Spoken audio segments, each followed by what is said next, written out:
Welcome to రవికిరణాలు TV బులెటిన్ల ముందుగా headlines చూద్దాం. Andhra Pradesh ఎస్సీ/ఎస్టీ gazetted officer welfare association 2024 డైరీని ఆవిష్కరించిన సజ్జల. అణగారిన వర్గాలను పైకి తీసుకొచ్చే ప్రక్రియలో ఎస్సీ/ఎస్టీ ఉద్యోగాలు భాగస్వామ్యం కావాలని పిలుపు.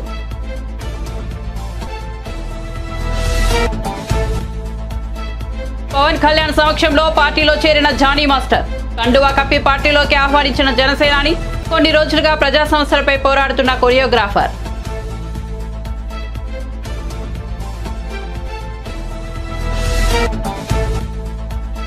కరీంనగర్ సోషల్ మీడియా వారియర్స్ సమావేశంలో బీఆర్ఎస్ వర్కింగ్ ప్రెసిడెంట్ కేటీఆర్ సమావేశం.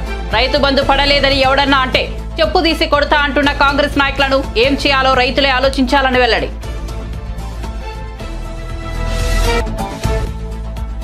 ఉప్పల్ స్టేడియంలో రేపటి నుండి జరగబోయే India-England test cricket match. Test match కోసం పటిష్టమైన భద్రతా ఏర్పాట్లు చేశామన్న రాచకొండ సిపి సుధీర్ బాబు.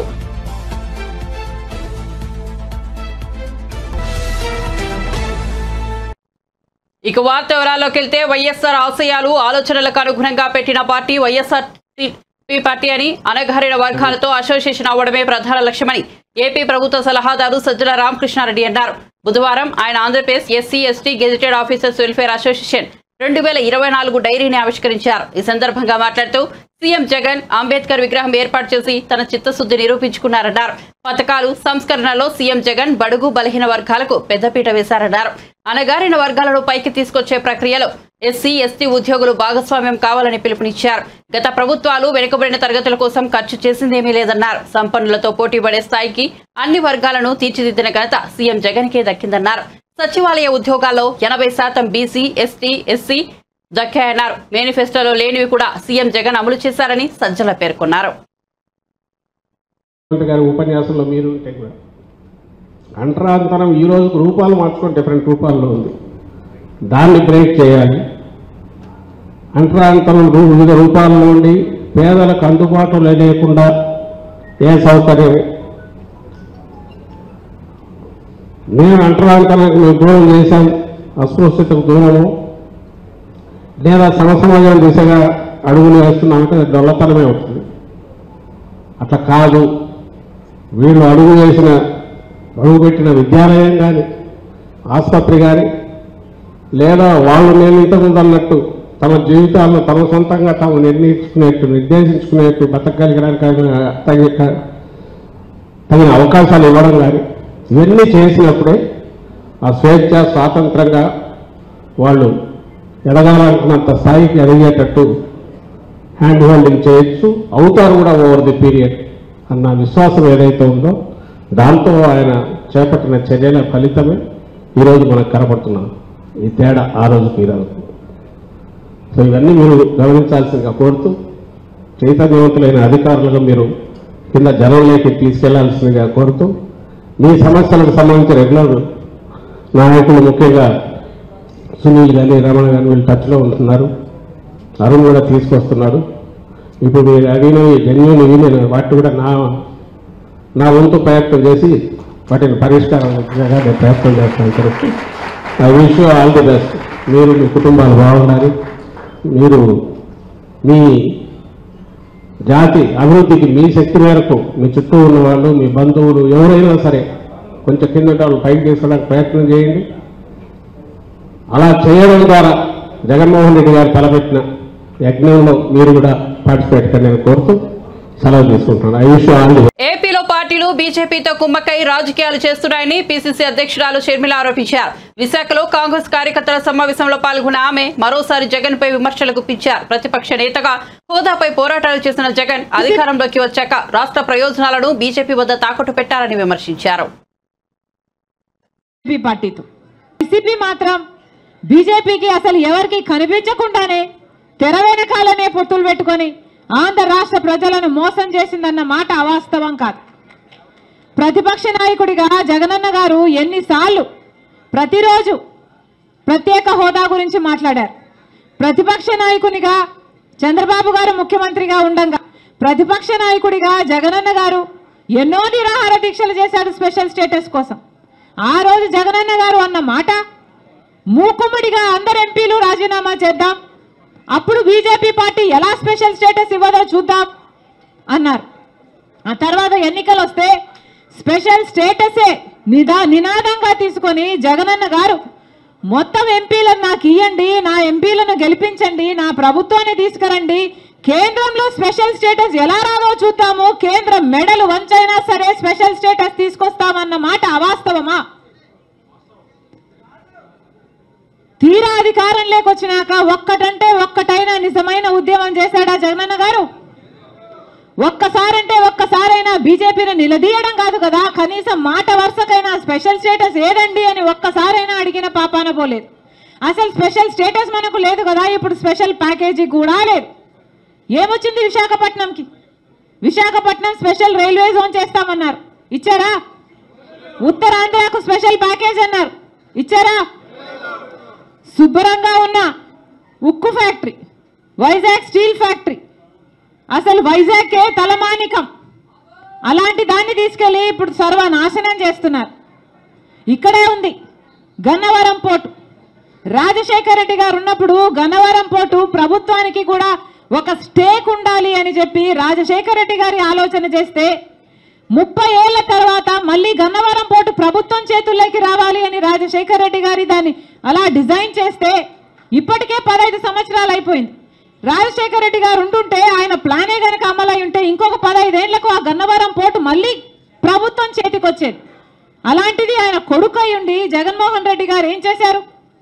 కేవలం 600 కోట్ల రూపాయలకు అదానికి మొత్తానికి అంటగట్టేశారు కదా గన్నవరం పోర్టు. ఇప్పుడు ప్రభుత్వానికి ఏ స్టేకు లేదు, ప్రభుత్వం చేతికి ఎప్పటికీ రాదు, పూర్తిగా అప్పనంగా అప్పగించేశారు. ఎవరి సొమ్మును అప్పగించారు? ప్రజల సొమ్ము కాదా? ఆంధ్ర రాష్ట్ర ప్రజల సొమ్ముని, ఆంధ్ర రాష్ట్ర ప్రజలని తాకట్టు పెట్టినట్టు కాదా? వీళ్ళ కుమ్మక్కు రాజకీయాల కోసం ఆంధ్ర రాష్ట్ర ప్రజలను తాకట్టు పెట్టారు. ఇది వాస్తవం వాస్తవం వాస్తవం. రాజశేఖర రెడ్డి గారు ముఖ్యమంత్రి ఉండగా 3 మిలియన్ టన్నులున్న ప్రాజెక్టుని రాజశేఖర రెడ్డి గారు 7.5 మిలియన్ టన్నుల ప్రాజెక్టుగా చేస్తే ఇప్పుడేమో ఇప్పుడున్న ప్రభుత్వాలు, రాష్ట్ర ప్రభుత్వాలు, కేంద్ర ప్రభుత్వాలు మొత్తం ప్రాజెక్టునే నిర్వీర్యం చేస్తున్నాయి. కనీసం లాభాలు రాకుండా, కనీసం ఆ ఉన్న వాళ్ళకి కనీసం ఈ భూములు మిగులుతాయని కానీ, కంపెనీ మిగులుతుందని కానీ భరోసా ఈరోజు లేదు అంటే అది కేంద్ర రాష్ట్ర ప్రభుత్వాల వైఫల్యాలు కాదా? కాంగ్రెస్ పార్టీ అధికారం లేకొచ్చిన రోజున రాహుల్ గాంధీ గారు మొట్టమొదటి వాగ్దానం, మొట్టమొదటి సంతకం ప్రత్యేక హోదా మీద ఫైల్ మీదనే పెడతానన్న. అందుకే మరొక్కసారి కాంగ్రెస్ పార్టీలో ఉన్న కార్యకర్తలందరూ, నాయకులందరూ ఈరోజు సైనికులుగా పనిచేయాల్సిన అవసరం ఉంది. అప్పుడు చూద్దాం ఎందుకు కాంగ్రెస్ పార్టీ అధికారంలోకి రాదో, అప్పుడు చూద్దాం ఎందుకు మనకు స్పెషల్ స్టేటస్ రాదు. ఈ ఎన్నికల కోసం ఇంతగా పని చేయడానికి, ఎంత దూరమైనా పని చేయడానికి నేను రెడీ. మీరు రాజ్యసభ ఎన్నికల కోసమే తన రాజీనామాను ఇప్పుడు ఆమోదించారని టీడీపీ నేత గంటా శ్రీనివాసరావు ఆరోపించారు. విశాఖలో ఆయన మాట్లాడారు. తనపై ఉన్న కేసుల వల్లే విశాఖ స్టీల్ ప్లాంట్ కోసం ప్రధానితో జగన్ మాట్లాడలేదన్నారు. ఆయన చిత్తశుద్ధితో ప్రయత్నిస్తే స్టీల్ ప్లాంట్కు ఈ పరిస్థితి వచ్చేది కాదని చెప్పారు. తెలుగు వాడికి ఒక ఆత్మగౌరవం, దీన్ని ఎట్టి పరిస్థితుల్లో కూడా ప్రైవేట్ చేయడానికి వీల్లేదు. మీరు మైన్స్ అలొకేట్ చేయండి, లేకపోతే ఇంకేదైనా ఆల్టర్నేటివ్ దానికి సొల్యూషన్ చెప్పండి, ఫైనాన్షియల్ అసిస్టెన్స్ ఇవ్వండి అని చెప్పని ముఖ్యమంత్రి హోదాలో ఏ రోజున ఒక్కసారైనా మోడీ గారిని అడుగుంటే ఈరోజు ఈ పరిస్థితి వచ్చి ఉండేది కాదు. ఎక్కడా దీంట్లో కండిషన్స్ కానీ లేకపోతే ఇంకోటి లేకుండా ఏదైతే వాళ్ళు కావాలన్నారో ఆ విధంగా వాళ్ళు కోరుకున్న ఫార్మెట్లో తెలుగు, ఇంగ్లీష్ అన్ని భాషల్లో కూడా వాళ్ళకి ఆ రాజీనామా పత్రాన్ని సమర్పించడం జరిగింది. అంటే ఎగ్జాక్ట్గా 21 ఫిబ్రవరి 12 అంటే 2 సంవత్సరాల 11 నెలల, మరి దాదాపు ఇంకొక 15-20 డేస్లో 3 ఇయర్స్ కంప్లీట్ అవుతుంది నేను రాజీనామా చేసి. అంటే ఈ 3 ఇయర్స్లో మధ్యలో ఆయన పర్సనల్గా కలిసాం, ఆయన ఇంటికి వెళ్ళి ఫోన్ ద్వారా రిక్వెస్ట్ చేసాం. కాకపోతే అక్కడ స్పీకర్ గారు కూడా ఆయన హెల్ప్లెస్నెస్ తెలియజేశారు. ఆయన చేతిలో ఏముంది మన అందరికీ తెలిసిన విషయమే. ఏం చేయాలన్నా మళ్ళీ ముఖ్యమంత్రి గారి దానికి కన్సెంట్ ఇవ్వాలి. స్పీకర్ గారు సర్వస్వతంత్రులు యాక్చువల్గా అయితే, కానీ ఈ సిస్టంలో స్పీకర్ గారి చేతిలో ఏమి లేకుండా అది కూడా ముఖ్యమంత్రి గారు కనుసన్నల మేరకు నడుచుకునే సిస్టమ్ ఈరోజు ఈ రాష్ట్రంలో నడుస్తుంది. కాబట్టి స్పీకర్ గారు ముఖ్యమంత్రి గారి ఆదేశాలు లేవని చెప్పని ఆయన రాజీనామాని ఆమోదించలేదు. Okay right, ఆమోదించలేదు. మీకు రకరకాల కారణాలు, ఎందుకంటే ఆ రాజీనామా ఆమోదిస్తే బై ఎలక్షన్లు వస్తాయి. బై ఎలక్షన్లు వస్తే స్టీల్ ప్లాంట్ కోసం రాజీనామా చేసిన దీని మీద ఇక్కడ పోటీ చేస్తే ఆ మ్యాండేట్ ఎలా ఉంటుందో జగన్మోహన్ రెడ్డి గారికి బాగా తెలుసు. ఈ రూలింగ్ పార్టీకి ఒక చెంప దెబ్బ తగులుతుంది కాబట్టి ఆ రిస్క్ తీసుకోవడం ఇష్టం లేక రాజీనామాని మీరు ఏదేదో కారణాలు చెప్పి దాన్ని వాయిదాలు వేశారు. మరి ఈరోజు ఇక 3 నెలలు కూడా ఇంక ఎన్నికలకి టైం లేదు. ఏప్రిల్ 16 ఎన్నికలని ఆల్రెడీ పార్లమెంట్ ఎన్నికలకు సంబంధించి ఆ నోటిఫికేషన్ కూడా ఇండికేట్ చేశారు. స్టేట్ ఎలక్షన్లు కూడా మొత్తం అదే డేట్ అంటే దాదాపు ఇంకొక 2 months 20 daysలో ఎలక్షన్లకు మొత్తం మన రాష్ట్రంలో జరగబోతా ఉన్నాయి. అంటే 3 ఏళ్ల క్రితం చేసిన రాజీనామాని 3 నెలలు కూడా లేని ఈ సమయంలో ఈ రాజీనామాని ఇప్పటికిప్పుడు ఒక దొంగచాటుగా కనీసం రాజీనామా చేసి 3 ఏళ్ళు అయితే అప్పుడు రాజీనామా చేశారు, స్టిల్ దానికి మీరు హోల్డ్ అయ్యి ఉన్నారా లేదా, మీ రాజీనామాని యాక్సెప్ట్ చేయమంటారా వద్దా అని కనీసం మినిమం సాంప్రదాయాలు కొన్ని విలువలు కొన్ని రోజు రాజకీయాల్లో పాటించాల్సిన అవసరం ఉంది. అది కూడా కనీసం చేయకుండా అప్పటికప్పుడు దొంగచాటుగా ఆ రాజీనామాని ఆమోదించారంటే దీంట్లో ఒక రాజకీయ కుట్ర కోణం ఏముందో మనందరూ కూడా అర్థం చేసుకోవచ్చు. ఆ రాజ్యసభ ఎన్నికల్లో గెలవాలి అంటే ఎందుకంటే ఆయనకు మొన్న జరిగిన ఎమ్మెల్యేల ఎమ్మెల్సీ ఎన్నిక ఇంకా మర్చిపోవాల. ఆ రోజు దిమ్మ తిరిగే ప్రశ్న ఆ రోజు మొత్తం ఫలితాలు వచ్చాయి. ఏదైతే మా అనురాధ గారు ఎమ్మెల్సీని పెడితే ఎలాగైతే మనం గెలిచామో ఇప్పుడు రాజ్యసభలో కూడా ఖచ్చితంగా 3 రాజ్యసభ సభ్యులు వాళ్ళు గెలిచే పరిస్థితి లేదు. ఖచ్చితంగా తెలుగుదేశం పార్టీ మద్దతు ఇచ్చిన వాళ్ళు లేకపోతే వైసీపీకి సంబంధం లేని వాళ్ళు ఒక రాజ్యసభ ఖచ్చితంగా 100కి 100 పాళ్ళు గెలిచే అవకాశం ఉంది. అందుకే ఈరోజు దాన్ని అడ్డుకోవాలి. ఎలాగైనా సరే రాజ్యసభలో 3 సీట్లు గెలుచుకోవాలంటే తెలుగుదేశం పార్టీకి సంబంధించిన బలం తగ్గించాలి. ఒక్క ఓటైనా తగ్గించగలిగితే మనం దీనికి సక్సెస్ అయినటువంటి ఉద్దేశంతో అప్పటికప్పుడు హడావుడిగా ఈ రాజీనామాని యాక్సెప్ట్ చేసి మేమందరం కూడా నిన్న టీవీలో వస్తూ చూసాం.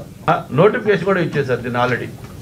మొత్తం నేను యాక్సెప్ట్ చేయటం వెంటనే ఆ అసెంబ్లీ సీటు ఖాళీ అయిపోయినట్టుగా దీన్ని నోటిఫికేషన్లో కూడా పెట్టేయడం జరిగింది. ప్రముఖ కొరియోగ్రాఫర్ షేక్ జానీ మాస్టర్ జనసేన పార్టీలో చేరారు. బుధవారం మంగళగిరి జనసేన కేంద్ర కార్యాలయంలో పార్టీ అధ్యక్షుడు పవన్ కళ్యాణ్ సమక్షంలో ఆయన పార్టీలో చేరారు. పవన్ కళ్యాణ్ ఆయనకు కండువా కప్పి జనసేనలోకి ఆహ్వానించారు. ఈ సందర్భంగా షేక్ జానీ మాస్టర్ జనసేనానికి ఖురాన్ను బహూకరించారు. నెల్లూరు జిల్లాకు చెందిన జానీ మాస్టర్ కొన్ని రోజులుగా అక్కడే ఉండి విస్తృతంగా పర్యటిస్తున్నారు. ప్రజా సమస్యలపై పోరాడుతూ సామాజిక సేవా కార్యక్రమాల్లో చురుగ్గా పాల్గొంటున్నారు. అవసరమైన వారికి ఆర్థిక సాయం అందిస్తున్నారు. దీంతో ఆయన రాజకీయాల్లోకి వస్తారనే ప్రచారం జోరుగా సాగింది. అదే సమయంలో ఆయన నేడు జనసేనలో చేరారు.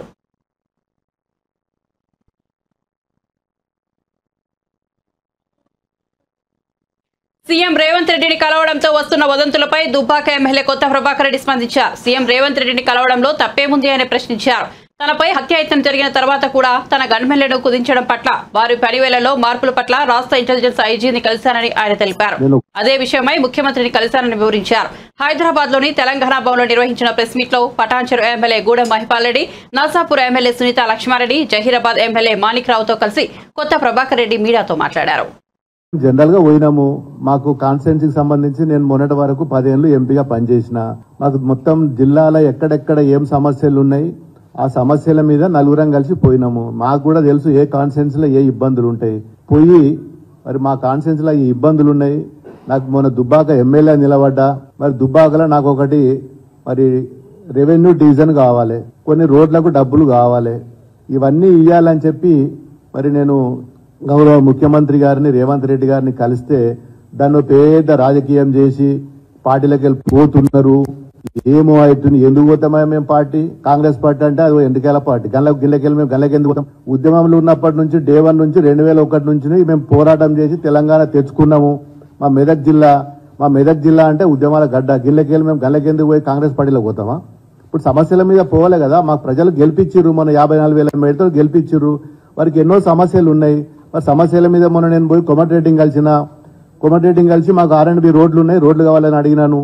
మరి అదేవిధంగా ఉత్తమ్ కుమార్ రెడ్డిని కలిసినాను. మల్లన్న సాగర్ వాటర్ ఉన్నది, మా కాలువలకు నీళ్లు వస్తలేవు, రైతులు బాధపడుతున్నారు, మరి మాకు నీళ్లు ఇవ్వాలి. ఇంతకు ముందు మా రైతులు ఒక ఫోన్ కాల్ కొడితే మరి అప్పటి ఉన్న ఇరిగేషన్ మంత్రి గారు మెసేజ్ పంపిస్తే తెల్లార వరకల్లా కాలువలలో నీళ్లు ఉంటుండే.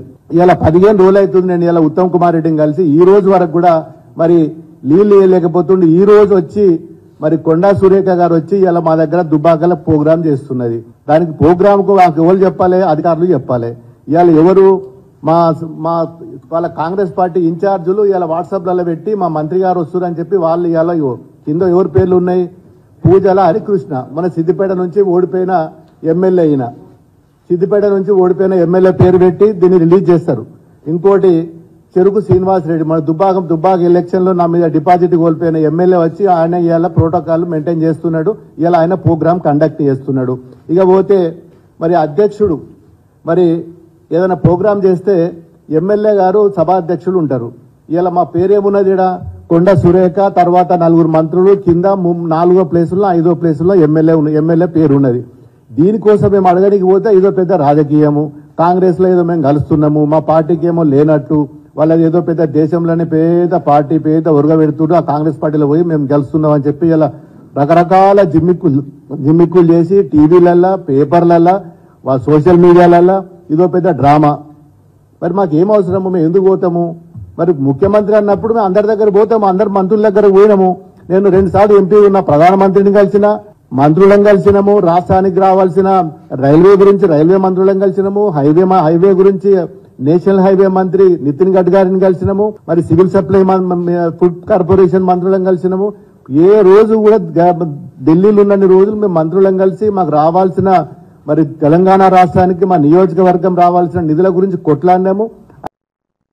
సీఎం రేవంత్ రెడ్డి ప్రజాకర్షక పాలన చూసి కేటీఆర్ తట్టుకోలేకపోతున్నాడని మాజీ ఎమ్మెల్యే జగ్గారెడ్డి ఘాటు వ్యాఖ్యలు చేశారు. ఆయన గాంధీభవన్లో మీడియాతో మాట్లాడుతూ తమ గతం గురించి మాట్లాడితే తాము కూడా గత బీఆర్ఎస్ ప్రభుత్వం చేసిన అరాచకాలు అవినీతిపై బరాబర్ మాట్లాడతామని అన్నారు. గతంలో సీఎంలుగా చేసిన వారు పలు పార్టీలు మారలేదా అని ప్రశ్నించారు. సీఎం రేవంత్ రెడ్డి కూడా పార్టీలు మారాడని, అయితే అందులో తప్పు పట్టాల్సిన అవసరం ఏముందని ప్రశ్నించారు. కేటీఆర్ ప్రతి విషయాన్ని రాజకీయ కోణంలో చూడడం మానేయాలని హితవు పలికారు. ప్రతిపక్షంలో ఉన్న ఎమ్మెల్యేలు సీఎం కలవద్దు అనే రూల్ లేదని, ఒకవేళ కలిసినా అందులో తప్పేముందని అన్నారు. సమైక్య రాష్ట్రంలో వైఎస్ రాజశేఖర రెడ్డి ముఖ్యమంత్రిగా ఉన్నప్పుడు ప్రతిపక్షంలో ఉన్న బీజేపీ ఎమ్మెల్యేలు కిషన్ రెడ్డి, బండారు దత్తాత్రేయ సీఎంను కలవడానికి వచ్చేవారని గుర్తు చేశారు.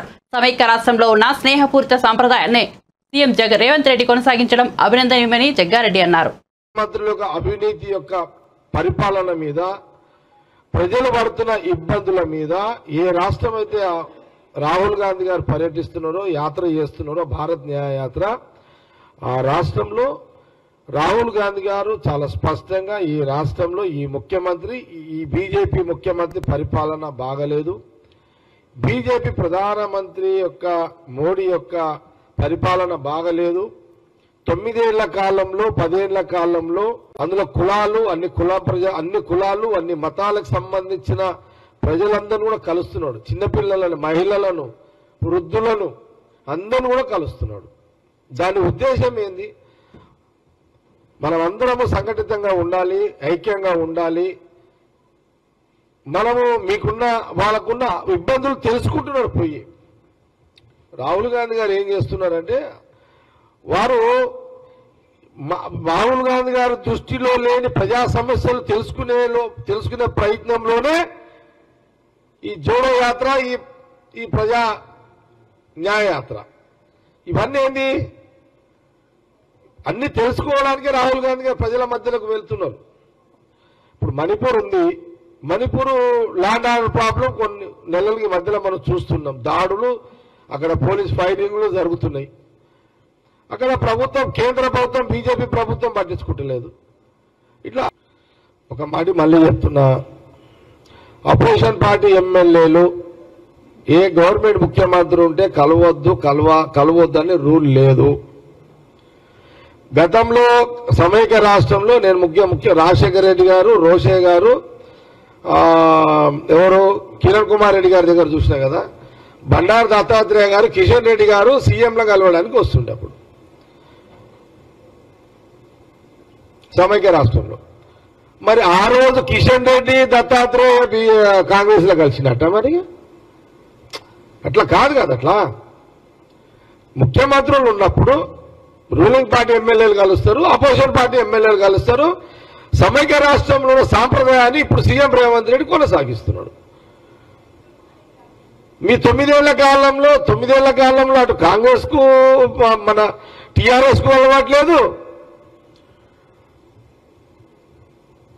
ఇప్పుడు బీజేపీకి సంబంధించిన. అట్లాంటి గతంలో కిషన్ రెడ్డి చాలా సందర్భాల్లో కేసీఆర్ కలిసిండు. దానికి జవాబు ఎప్పుడు నేను మళ్ళీ మీకు జవాబు చెప్తాం. గతంలో కిషన్ రెడ్డి కేసీఆర్ ముఖ్యమంత్రిని కలవలేదా? మరి కలిసినప్పుడు దానికి జవాబు చెప్పండి, మేము దేనికైనా జవాబు చెప్తాం. ఎవరు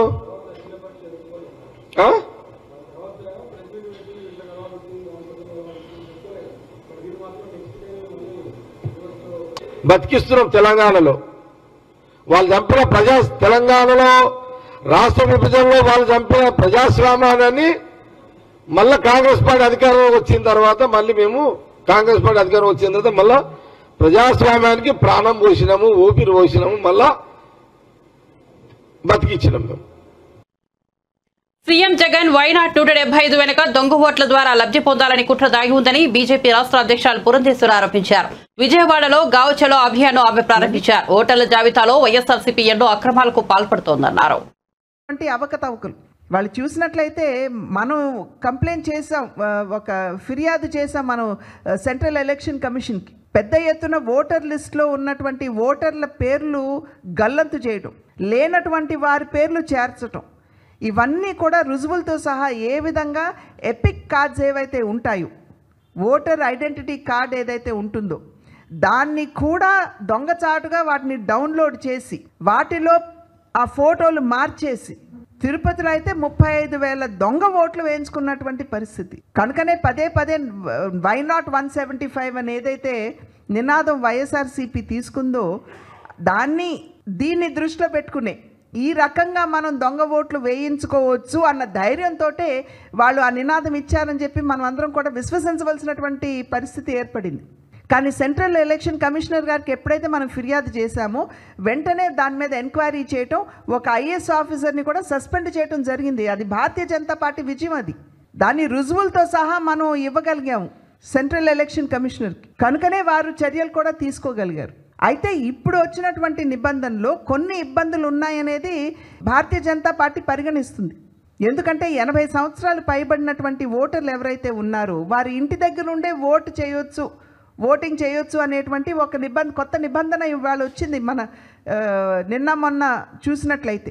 కానీ భారతీయ జనతా పార్టీ ప్రశ్నించేది ఏమిటంటే, ఎవరు వేయించుతారు ఈ ఓట్లు? వాలంటీర్లు వేయించుతారా? వాలంటీర్లు వేయించేటట్టయితే మనందరికీ తెలుసు అది ఏ రకంగా ఉంటుందో.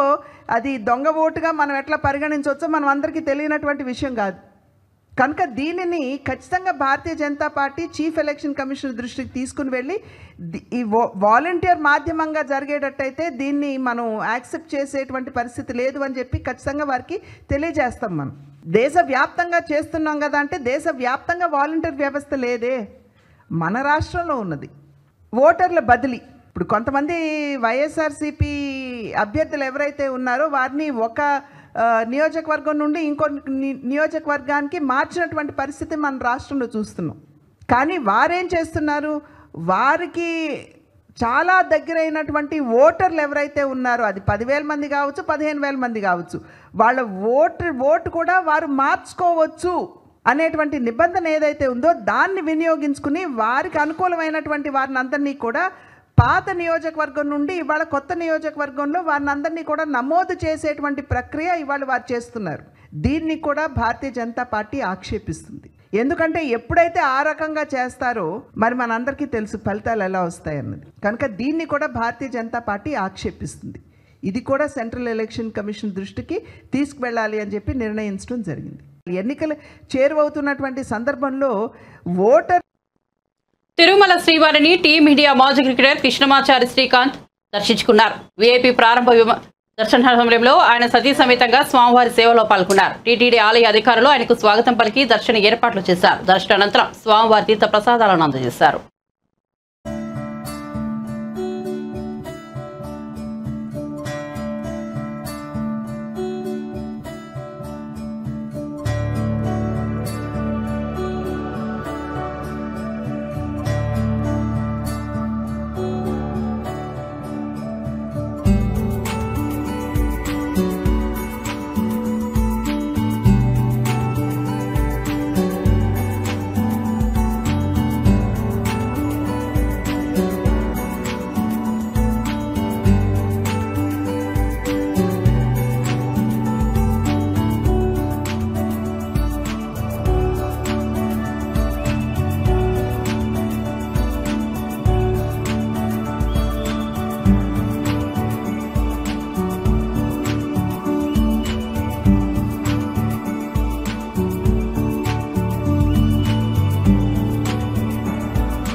ఉప్పల్ స్టేడియంలో రేపటి నుండి జరగబోయే India England test cricket match సందర్భంగా స్టేడియంలో ఏర్పాటు చేసిన భద్రతా ఏర్పాట్లపై Rachakonda CP Sudheer Babu press meet నిర్వహించారు.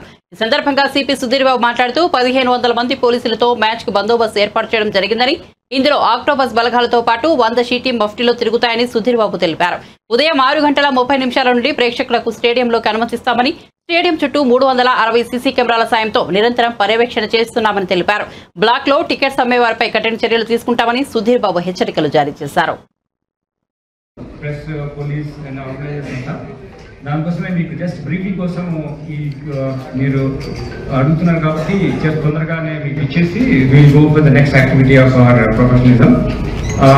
మ్యాచ్ స్టార్ట్ అవడానికి 3 hours ముందే మేము ఆడియన్స్ స్పెక్టేటర్స్ ఇన్సైడ్ అలౌ చేయడానికి ప్రొవిజన్ ఇచ్చాం. So that 9:30 to 5 o'clock match కాబట్టి they can come after 6:30 we can allow them inside. We are started a new system, evidence-based policing, where everyone ఎవరైతే posting ఉంటారో వాళ్ళు మా అధికారులు ఎవరున్నా సరే మేము వాళ్ళు మానిటర్ చేసే విధంగా ఫిజికల్ వేలో చేస్తాము. దాని తర్వాత మా కమాండ్ కంట్రోల్ నుంచి కూడా కెమెరాస్ 360 కెమెరాస్ ఉన్నాయి. ఎంటైర్ స్పెక్టేటర్స్ తో పాటు మా అధికారులు పనితీరు కూడా మేము కనెక్షన్ వీక్షిస్తుంటాం. అంతేకాకుండా ఎక్కడైనా ప్రాబ్లం ఉంటే మళ్ళీ ఆ కన్సర్న్ ఆఫీసర్స్కి మేము దాని మీద ఏం యాక్షన్ తీసుకోవాలో చెప్పే విధంగా మేము మా కమాండ్ కంట్రోల్ కూడా ఏర్పాటు చేయడం జరిగింది. ట్రాఫిక్ పరంగా చూస్తే మార్నింగ్ 9:30 స్టార్ట్ అవుతుంది కాబట్టి పీక్ అవర్స్లోనే జనాలు వస్తుంటారు. ఈవినింగ్ కూడా పీక్ అవర్స్ ఉంటుంది. సో ట్రాఫిక్ పర్స్పెక్టివ్లో కూడా మేము ఏర్పాటు చేస్తున్నాం. ఎక్కువగా అధికారులను మొత్తంగా 1500 మంది పోలీసు అధికారులతో పాటు ఆక్టోపస్ లాంటి స్పెషలైజ్ ఏజెన్సీస్, మౌంటెడ్ పోలీస్ తో పాటు మా బీటీ టీమ్స్, దెన్ మా ఏఆర్ ఫోర్స్, టీఎస్ఎస్పీ ఫోర్స్ ఇవన్నీ కూడా ఉండడం జరుగుతుంది. మహిళల భద్రత మనకు ప్రభుత్వానికి కూడా ఇంపార్టెంట్ ఏరియా ఆఫ్ కన్సర్న్ కాబట్టి మా she teams 100 she teams different మఫ్టీలో అట్లా ఉంటారు. కాబట్టి మహిళల కోసం పూర్తి భద్రత కల్పించే విధంగా మేము చర్యలు చేపట్టాం. అంతేకాకుండా ఇన్సైడ్ వెళ్ళిన తర్వాత కూడా ఏమేమి ఆర్టికల్స్ తీసుకురావద్దు అనేది మేము ఆల్రెడీ పబ్లిష్ చేసాం. But for your information like binoculars కానీ కెమెరాస్ బైనాక్యులర్స్ దెన్ బులెటిన్ ముగించే ముందు హెడ్లైన్స్ మరోసారి చూద్దాం. Andhra Pradesh SC ST gazetted officer welfare association 2024 డైరీని ఆవిష్కరించిన సజ్జల. అణగారిన వర్గాలను పైకి తీసుకొచ్చే ప్రక్రియలో ఎస్సీ ఎస్టీ ఉద్యోగులు భాగస్వామ్యం కావాలని పిలుపు.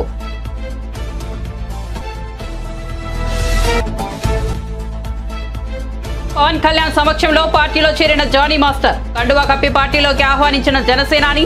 కొన్ని రోజులుగా ప్రజా సమస్యలపై పోరాడుతున్న కొరియోగ్రాఫర్.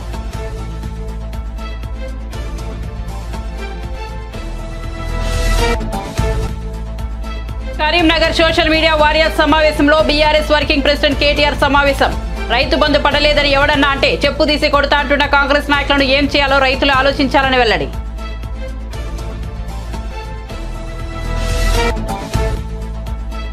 ఉప్పల్ స్టేడియంలో రేపటి నుండి జరగబోయే ఇండియా ఇంగ్లాండ్ టెస్ట్ మ్యాచ్ కోసం పటిష్టమైన భద్రతా ఏర్పాట్లు చేసిన రాచకొండ సిపి సుధీర్ బాబు.